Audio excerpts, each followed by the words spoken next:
Баршаңызға сәлем достар, менің каналыма қош келіпсіздер. Бүгін сіздермен қол жетімді азық-түліктерден жасалатын құрамы өте оңай, әрі өте дәмді деген аузыңызда еритін творогты печенье жасаймыз. Міндетті түрде жасап көруге кеңес беремін.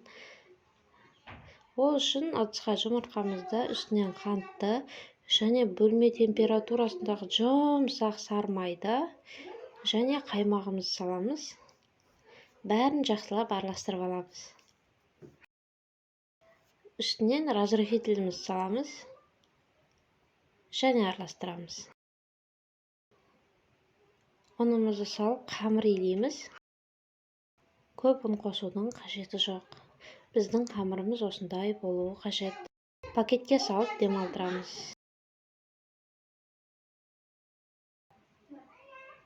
Және творогқа жай ғана қантты салып, қаймақты салып, жақсылап араластырамыз.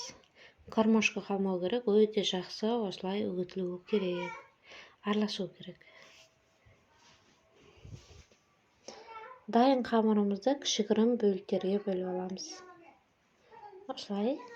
Мен грамдап өлшеген жоқпын, көзбен мөлшерлеп естім. Осындай кішкентайлықта болған дұрыс.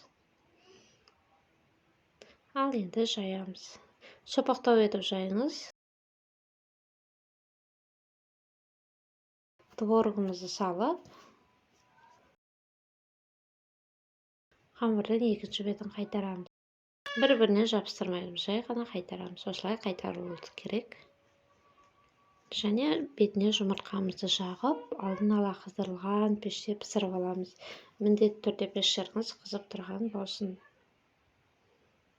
Міне достар, біздің печеньелеріміз дайын. Міндетті түрде жасап көруге кеңес беремін. Егер видеоны ұнаса, лайк басып, комментарий жазып, пікірлеріңізді қалдыруды ұмытпаңыздар. Сіздермен болған Жанар.